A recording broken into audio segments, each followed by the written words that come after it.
नशा आदत हर खबर की। दोस्तों नमस्कार, मैं हूं विनीता यादव। और जिस तरह से इलेक्टोरल बॉन्ड का मामला अब ऐसा फंस गया है कि पूरी जानकारी जो है वो एसबीआई बैंक ने कोर्ट को सौंप दी है। जो जानकारी उन्हें पहले चुनाव आयोग को सौंपनी थी, जो उनको वेबसाइट पर लगानी थी, अब वो तमाम जानकारी उन्होंने सुप्रीम कोर्ट को सौंप दी है, जिसके अंदर पूरा ब्यौरा है कि किस तरह से कितने इलेक्टोरल बॉन्ड जो हैं वो बनाए गए, कितने खर्च हो गए, कितने खर्च नहीं हो पाए हैं। और मैं आपको बता दूं कि अभी भी काफ़ी इलेक्टोरल बॉन्ड ऐसे हैं जो कि खर्च नहीं हुए हैं। 50,000 करोड़ का इलेक्टोरल बॉन्ड टोटल निकाला गया और उसकी पूरी लिस्ट अब आगे लोगों के सामने आने वाली है। अब ये पूरी तरह से कंट्रोल में है सीजीआई चंद्रचूड़ जी के। अब जब वो चाहेंगे तो इस जानकारी को या तो वो चुनाव आयोग को देंगे और वो उसे वेबसाइट पर डालेंगे, या फिर वो कोर्ट से जानकारी लोगों को मिल सकती है। बड़ा सवाल यह है कि जिस बात के लिए उन्होंने दबाव बनाया था और जो बात सामने आनी जरूरी थी, अब वो आ गई है। अब वो सामने जब डिटेल्स आ जाएंगे, पता लग जाएगा कि किसको कितना मिला। पिछली बार भी मैंने आपको बताया था कि जहां पर कांग्रेस को अगर 10% मिला है तो 100% का फंड जो है वो बीजेपी को जा रहा है। इस तरह का डिफरेंस चल रहा है इसमें। 100 में से 5% मान लीजिए कांग्रेस को, तो 95 गया है बीजेपी को। बीजेपी को काफी ज्यादा फंड हुआ है। जो ये 50,000 करोड़ की भी जो बात है इसमें, ये भी आप ये लेकर चलिए कि इसमें कितना सारा पैसा बीजेपी को गया है। अगर बीजेपी के इस पूरे फंड की अगर बात की जाती है तो सबसे बड़ा सवाल यही उठता है कि चुनाव के ठीक पहले अगर ये पता भी लग गया है कि इलेक्टोरल बॉन्ड किसने कितना दिया बीजेपी को, तो अब इससे क्या फर्क पड़ेगा। क्या सीजीआई चंद्रचूड़ जो हैं वो कोई ऐसा रिमार्केबल चीज इसके अंदर करने वाले हैं इसके बाद, जिससे कि चुनाव के ठीक पहले चीजें हिल जाएंगी। माना जा रहा है कि 16 तारीख को आचार संहिता लग जाएगी। इसका फैसला जो है, इसकी तारीख जो है चुनाव आयोग द्वारा बता दिया जाएगा कि कौन कौन सी तारीख को कहाँ कहाँ कितना चुनाव होने जा रहा है और किस तरह से और कब तक चुनाव के परिणाम सामने आने वाले हैं। ये पूरी की पूरी जानकारी जो है जिस तरह से टाइमलाइन पर चल रही है, ये बहुत खतरनाक है। आप ये मानकर चलिए कि ये चुनाव आयोग यहाँ पर अपनी पूरी तैयारी के साथ, सारी पॉलिटिकल पार्टियाँ पूरी तैयारी के साथ चुनावी मैदान में कूच कर चुकी हैं। यहाँ पर दूसरी तरफ से सीजीआई के इस फैसले को लेकर जो इलेक्टोरल बॉन्ड का है, एसबीआई द्वारा है, एसबीआई को बताया गया है जिसमें कि भाई आप पूरी जानकारी साझा करें। देर करते करते करते बिल्कुल उन्होंने लाकर उस एज पर खड़ा कर दिया है जहां पर 1-2 दिन का डिफरेंस रह गया है। इसी 1-2 दिन के अंदर आचार संहिता आ जाएगी और वहीं 1-2 दिन के अंदर अगर यहाँ पर कोई फैसला आना होगा वो आएगा। इसके बाद भी ये फैसला कोर्ट की तरफ से कैसे होगा ये देखना होगा, क्योंकि 140 करोड़ की देश की जनता है जिसके भविष्य का फैसला इसमें होना है, जिसमें करोड़ों मतदाता जो हैं वो ये विचार कर रहे हैं कि उन्हें किस तरफ जाना है।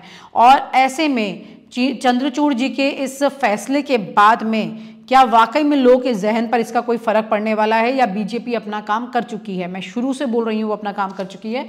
और मैं आपको ये भी बता दूं कि जिस तरह से ये पूरी जानकारी जो है, मैंने आपको बताया था कल के वीडियो में भी कि किस तरह से पूरा का पूरा मामला जो है वो किस तरह देरी से चला है। 2017 में सिर्फ 2 डेट लगी थी, 2018 में सिर्फ 1 डेट लगी थी, फिर उसके बाद 2021 में, 20 में और 22 में कोई डेट नहीं लगी। 2023 में डेट लगी और यहाँ पर 22 में 1 डेट लगी और 2023 में 3 डेट लगती हैं। और उसके बाद अब ये मामला एकदम से तूल पकड़ लेता है ठीक चुनाव से पहले। इलेक्टोरल बॉन्ड की ये बात यहाँ पर विपक्ष लगातार उठा रहा है, जैसे कि विपक्ष इस वक्त लगातार ईवीएम की बात भी उठा रहा है और ईवीएम को लेकर के पूरा मामला जो है वो कोर्ट में उस स्तर पर नहीं गया है जिस तरह से इस मामले को उठाया जा रहा है। तो इस वक्त इलेक्टोरल का बॉन्ड का जो मामला है वो सिर्फ और सिर्फ महज एक बड़ा डाइवर्जन है, एक बड़ा डाइवर्जन है इस वक्त ईवीएम जैसे मुद्दे से भटकाने के लिए। क्योंकि इलेक्टोरल बॉन्ड की जानकारी आपके सामने आ भी जाएगी तो ये मानकर चलिए जो घटना घट चुकी है उसमें आप कितना बदलाव कर पाएंगे, लेकिन जो बड़ी घटना घटने वाली है उसमें बदलाव की गुंजाइश बहुत ज्यादा है। ये मामला जो है पूरी तरह से इस वक्त डाइवर्ट कर रहा है ईवीएम के मुद्दे को और जा रहा है इलेक्टोरल बॉन्ड पर। जैसा मैंने कहा भी कि इलेक्टोरल बॉन्ड जो है वो इस वक्त ज्यादा उसमें बदलाव नहीं किया जा सकता, जो घटना घटनी थी वो घट चुकी है। अब कुल मिलाकर ये देखना होगा कि ईवीएम के मुद्दे को सुप्रीम कोर्ट कितनी गंभीरता से लेता है। आइए इस पूरे मामले को वरिष्ठ पत्रकार मुकेश कौशिक जी से समझते हैं कि कितने इलेक्टोरल बॉन्ड लिए गए, कितने खर्च हो गए और किस तरह से इसका पूरा ब्यौरा कहां से कब तक मिलने वाला है। इलेक्टोरल बॉन्ड वाला जो मैटर है इस वक्त, क्या आपको ये लगता है कि इलेक्टोरल बॉन्ड के इस वक्त फैसले से एक तो नंबर 1 जो तमाम जानकारियां साझा की जा रही हैं उसमें क्या 100% आस्किंग पूरी हो चुकी है सुप्रीम कोर्ट की जो होनी चाहिए, और क्या वो पूरी दी जा रही है? ये सब बंद लिफाफे में इलेक्शन कमीशन को एसबीआई ने जानकारी दी है। तो इस समय ये कहना मुझे बिल्कुल अश्योर नहीं हूँ कि जो सुप्रीम कोर्ट ने जिस भावना के साथ फैसला सुनाया है, भावना ये है कि मतदाता को ये जानने का हक है कि किस पार्टी ने किस कॉरपोरेट हाउस से किस व्यक्ति से चंदे लिए, और क्योंकि इलेक्टोरल बॉन्ड को पूरी तरह से null and void unconstitutional Supreme Court ने यही कह के किया था कि इसमें अनोनिमिटी है, इसमें लोगों को पता नहीं चल रहा है कि किसने किसको क्या पैसा दिया, इसलिए ये अनकॉन्स्टिट्यूशनल है, यह असंवैधानिक है। यानी कि फैसले का सबसे बड़ा क्रक्स ये है कि लोगों को पता चले कि किसने किसको पैसा दिया, और जब तक ये बात सामने नहीं आती कि ए व्यक्ति ने ये इलेक्टोरल बॉन्ड खरीदा, बी पार्टी ने ये बॉन्ड भुनाया और ये इस पार्टी के खाते में गया, ये बात सामने आनी चाहिए। अभी तक मुझे जो जानकारी आ रही है वो ये कि एसबीआई ने लगभग 22,500 करोड़ के इलेक्टोरल बॉन्ड जारी होने की बात कही है। 22,500 करोड़ इलेक्टोरल बॉन्ड वो नंबर है, यानी कि 97% इलेक्टोरल बॉन्ड 1 करोड़ के डिनोमिनेशन में खरीदे गए थे। तो ये बिल्कुल आसानी से कहा जा सकता है कि 22,000 करोड़ रुपया के बॉन्ड खरीदे गए और मोस्टली रिडीम करा लिए गए। किस पार्टी ने कराए ये अभी तक सामने नहीं है। ये इलेक्शन कमीशन को अपनी वेबसाइट पर जो एसबीआई से डाटा मिला है उसको उजागर करना है।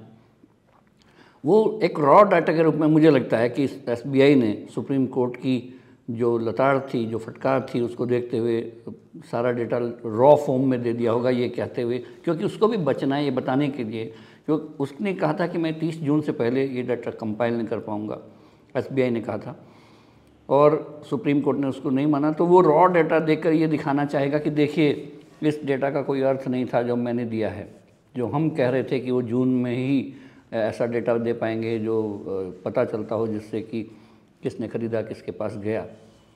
तो ये कल जो इलेक्शन कमीशन की वेबसाइट को अपने पर उजागर करना है। राजीव कुमार ने आज एक प्रेस कॉन्फ्रेंस में जम्मू में कहा और ये एक्सेप्ट किया है कि उनको वो जानकारियाँ जो एसबीआई से मिलनी थी मिल गई हैं और वो समय पर उसको उजागर कर देंगे। समय पर का मतलब ये है कि 15 मार्च का समय उनको दिया गया है और 15 मार्च की शाम तक वो सारे विवरण सुप्रीम कोर्ट के आदेश के अनुसार निर्वाचन आयोग को उजागर करने हैं। हमें उस समय का इंतज़ार है और वो उस इंतज़ार का अर्थ और सकारात्मकता तभी पूरी होगी जब वो ये पता चले कि ए ने पैसा बॉन्ड खरीदा, बी को गया और उस बी ने उस बॉन्ड को भुनाने के बाद इस ए को क्या फ़ायदा पहुंचाया। लेकिन क्या आपको नहीं लगता कि दो तरह की जानकारियाँ हैं, एक तो ये है कि किसने दिया इलेक्टोरल बॉन्ड और ये कितनी बड़ी संख्या में इलेक्टोरल बॉन्ड हैं, है ना, कितने खर्च हुए कितने नहीं हुए, और जिनको दिया वो पार्टीज के नाम, क्या पूरी जानकारी आने वाली है और कितनी संख्या है? अगर वो जानकारी सामने नहीं आती है तो सुप्रीम कोर्ट का आदेश पूरा नहीं होता है, क्योंकि राइट टू नो में, मतदाता के राइट टू नो में सुप्रीम कोर्ट ने कहा है, और अगर वो मकसद पूरा नहीं हुआ तो मुझे नहीं लगता कि सुप्रीम कोर्ट के किसी कार्रवाई से ये बैंक या इलेक्शन कमीशन बच पाएंगे। उनको ये साफ दिखाना होगा कि इलेक्टोरल बॉन्ड किस पार्टी ने, किस व्यक्ति ने खरीदा, किस इंडिविजुअल ने खरीदा, किस पार्टी को गया। एसबीआई की ये प्ली है कि हम लोगों को अनोनिमिटी के क्लास को देखते हुए वो चीज़ें जो एक ख़ास नंबर, एक स्पेसिफिक नंबर इलेक्टोरल बॉन्ड पर था जो दिखाई नहीं देता था, सिर्फ अल्ट्रा वायलेट रेज में वो नंबर पढ़ा जा सकता था, उसको या तो डिलीट किया गया होगा या मिसमैच किया गया होगा या क्या हुआ होगा। कल शाम 15 मार्च है और अगर वो जानकारी सामने नहीं आती तो कोर्ट का आदेश पूरा नहीं होगा, और अगर आदेश पूरा नहीं होगा तो ये कोर्ट के फैसले की अवहेलना होगी। इस अवहेलना को एसबीआई कितना झेलने को तैयार है, हमें देखना है।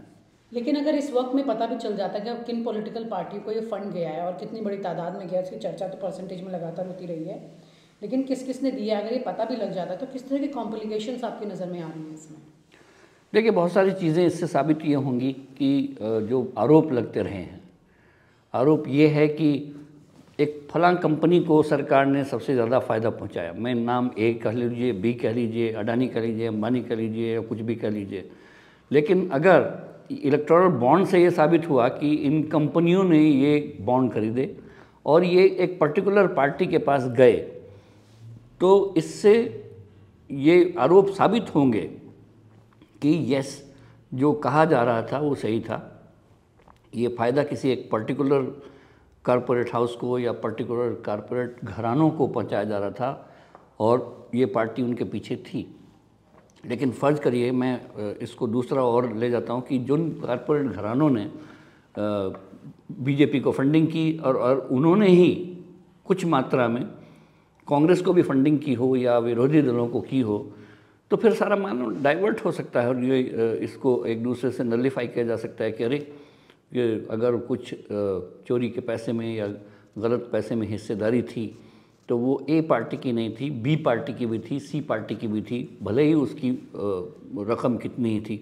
तो इसका दोनों तरह से असर हो सकता है। और ये कितने बड़ी तादाद में हैं, जो आपसे जिक्र हुआ था कि 50,000 और वो जो आपने इनपुट बताया था? ये 22,000 इलेक्टोरल बॉन्ड खरीदे गए। 22,000 का मतलब ये है कि 94 to 97% इलेक्टोरल बॉन्ड 1 करोड़ के बॉन्ड था। 1 करोड़ का नोट था एक तरह से वो। तो अगर 22,000 करोड़ के इलेक्टोरल बॉन्ड खरीदे गए, यानी कि 22,000 करोड़ रुपया इन पार्टियों को मिला जो इस दौरान आया है। और उस 22,000 करोड़ में से ये पब्लिक रिकॉर्ड का विषय है, RTI से ये सब पता चल चुका है कि उसमें से लगभग 57 to 60% पैसा बीजेपी को गया था और बाकी के पैसा दूसरी पार्टी को गया था। वो रिडीम हुआ। जो नहीं रिडीम हुआ उसकी संख्या बहुत कम है। वो 200-300 बॉन्ड हैं जो नहीं रिडीम हो पाए, वो भी बहुत छोटी राशि के हैं। क्या आप ये बताना चाहेंगे एग्जैक्टली इलेक्टोरल बॉन्ड क्या होता है? देखिए, 2017 में इलेक्टोरल बॉन्ड की जो स्कीम लाई गई थी वो ये कि कारपोरेट घरानों को वाइट चंदा पार्टियों को दिया जाए और वो किस तरह से अनोनिमसली एक दूसरे को दे पाए। अनोनिमिटी का क्लास इसलिए रखा गया था कि ये ना पता चले कि किस पार्टी को किसने क्या दिया, क्योंकि अगर ये पता चलता है तो मान लिया सरकार थी वो कार्रवाई कर सकती थी या विपक्ष थी जो सत्ता में आ सकती थी, वो एक दूसरे के खिलाफ कार्रवाई दूसरे घरानों के खिलाफ कर सकती थी। लेकिन इसका पर्पज़ उस समय डिफीट हो गया जब सिर्फ सरकार को इस बात की जानकारी चल रही थी कि किसने खरीदा, किसके पास गया। क्योंकि अगर SBI ने बॉन्ड जारी किए और SBI ने रिडीम किए तो SBI वित्त मंत्रालय के अंतर्गत है, वित्त मंत्रालय सत्तारूढ़ पार्टी के अंतर्गत है। सत्तारूढ़ पार्टी को अगर पता है कि किसने कब खरीदे, किसको मिले, तो जाहिर तौर पर जो खरीदने वाले थे और देने वाले थे उन्होंने सरकार के डर से सत्तारूढ़ पार्टी को ही दिया होगा और विपक्ष को देते हुए समय बहुत ही बड़े कलेजे वाले करेजियस लोग सामने रहे होंगे या कुछ ये भी लोग रहे होंगे जिन्होंने सत्तारूढ़ पार्टी को दिया तो उन्होंने विपक्ष को भी जानबूझ के दिया हो ताकि अगर कभी ये राज खुले तो पता चले कि हम तो दोनों को ही फंडिंग करते थे। The problem is, Manoj, I have to now put the name of the purchaser, which is in the first sealed packet, and these are all physically kept. They were not put into the banking system. And each form will have to be taken out, the name checked, that name now correlated to the payment detail, and the payment detail correlated to the bond, and finally that's where the bond number gets generated, and then we can connect as to which political party who has given that money. Now, that's not been asked, Mr. Sarve. But Manoj, I have to give direction to correlate it with the purchaser and the political party. Manoj, para 76 does suggest that. Would your lordship just see it for a moment? If you don't go by what is suggested. Whatever you wanted to speak, just spoken in black and white. No. In that, Manoj, your lordships, please see that sentence. I'm not, Manoj, we have no desire at all to try and expand our own job, Manoj. Please see page 76. This by itself is creating difficulties. Manoj, your lordship say the details shall include date of purchase of a bond, no problem. But the moment I have to give the detail of the name with the bond number, that is taking time because we are deliberately put these in two silos. If your lordships want only the details of who purchased the bonds, we can give that straight away. Mr. Salve, our judgment is dated 15th of February 2024. Yes, ma'am. We are now on the 11th of March. Yes. In the last 26 days, what extent of matching has been done by you? What steps have you taken in the last 26 days? The application is absolutely silent on that. We can put a detailed affidavit on that one, No, because I know it should have been disclosed in the affidavit. I agree, madam. I agree. State Bank of India, which is coming to us, we expect that there should be a degree of candor on the part of the State Bank of India, that this is what the work which we have done. The work is at this stage. We need an extension of time to carry out the balance of the exercise which remains. But we have sought to explain the problem, and the work is going on, because each form, it'll have to be form by form. Going on to what extent you have reached? But work is going on form by form. They will, if you're not concerned, I can give the exact detail of how many we have covered and how many more we can cover. But they did a rough calculation. It will take about 3 months more. Because I'll tell you my other concern. I have another big concern, Malad. I cannot make a mistake in this. I'll get sued by the donor. I'll get sued by people, because I cannot by mistake say A got it when B had it. Highest court of this country. So where is the question of you being sued? I'm sorry, Malad. Whatever you are doing under the directions of the highest court of. No, Malad. If I make a mistake, if I say Mr. X got it instead of Mr. Y got it, in a hurry to give the numbers, I could create havoc there, Malad, because ultimately. As we take it, Mr. Salve, you are accepting that there's no difficulty in giving names of the donors who purchased the bonds and the amount they purchased the bonds. You have got no difficulty in giving details of the political parties who have purchased the particular bonds. The only difficulty is matching the purchased bond with that. But 26 days, you must have carried out at least some, say, 10,000 bonds you have been able to collate, 5,000 bonds you have been able to collate. Quite frankly, what I saw, they were struggling with it. They were making charts which we saw were not matching. I'll tell you what has happened. No, I'll tell you candidly what has happened. If I'm not mistaken, it was pointed out to us that the bonds had some number which under some instrument they were able to. Yes. But that number. That's all has to be done. That number is not to be found in the application for purchase or in the first set of documents. The problem is that number, when number was generated, that number has been scrambled and put elsewhere, and that number has been kept secret. Now, putting that will require tracing it into each transaction. At the stage of the interim order, and I'm saying what happened at that time. The kind of information which your lordship asked was a macro information. So that is no problem. In pursuance of the interim order, yes, Election Commission of India has filed, details before us. Or whatever they have. In separate silos, if we can use that expression. Yes. The ministry has placed that, in a secured custody with us. We'll direct them to open it here right now, because since we were deciding a point of constitutional validity, we didn't consider it necessary either during the course of the hearing or thereafter. So we can ask them to open it, and we'll ask the Election Commission of India to divulge whatever there is, and we'll ask SBI to then divulge what we have asked them to do. Yes, we'll do it. We'll send it to before us. Your lordship. Mr. Sharma, whatever has been placed by you before us, in compliance with the judgment, we will direct that to be open right now. And your lordship directed us to give it to the ECI. So we'll give it to the ECI, or your lordship want us to file it directly in court? I think better through the ECI. No, Mr. Salve, you comply with the order of the court. To give it to the ECI. Whatever ECI has placed in the court. Already. We will direct that to be open. We'll ask our court to make a copy of it, a digitized copy for the safekeeping of the court. And then we will return it back to the rest. We'll return it back to ECI for them to upload it on their website. But what ECI has already, there's no problem.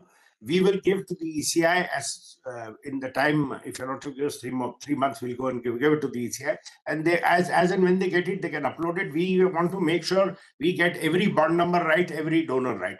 Because this otherwise is going to create havoc for today. For donors who come and say, this is not my bond, I did not purchase this, you put the wrong number on my bond, I did not give to so. There's no question of that. Once he's given the KYC, he's given the details, you also have the application. The application will be having the amount. No, I'm sorry, Manoj. I'm sorry. My concern is he purchased bond number X. I by mistake, I put his number as purchasing bond number Y. Now, X may have gone to political party A, Y may have gone to political party B. Why will that happen, Mr. Salvi? Because, Manoj, I'll tell Manoj why. Because they haven't kept... Number one bank in the country, we expect them to be able to handle this. No, not expect to be handled. We were told, make sure that this doesn't leak. So, Manoj, the way we stored the information, the bond number did not get into the core banking system. If we had been told keep information on this basis, we would have devised our systems accordingly. If we had kept it like that, any senior bank officer could have found out bond numbers and the whole thing would have been out in public domain. Who has how much, all these secrecy. Assistant General Manager files an affidavit in support of the application to the Supreme Court for modification and order of a constitution bench. It's a very serious matter when you ask for modification of an order. I accept that one. I accept that. An assistant General Manager files an affidavit and tells us that, look, I'm finding it difficult. The information is maintained in 2 silos. No, he has filed the affidavit because he's the man in the spot. He's the person who has to do this job. He's the level at which these accounts are kept. He said you must have the person who knows what he's talking about. So, Manoj, give us a little time, we'll do it. Man. Ask for time.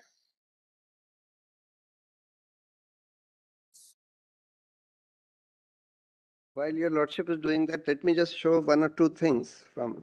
Let's same jurisdiction at this stage. Bearing in mind the application which was submitted for extension of time, we place SBI on notice that this court may be inclined to proceed against it for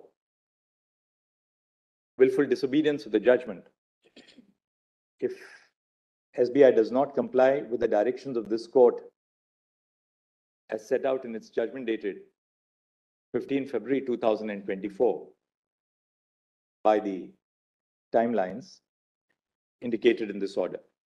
और आप हमसे जुड़े रहने के लिए subscribe करें YouTube पर, follow करें Twitter पर और लाइक करें Facebook पर। और ज्यादा जानकारी के लिए आपको टाइप करना होगा सिर्फ न्यूज़ नशा।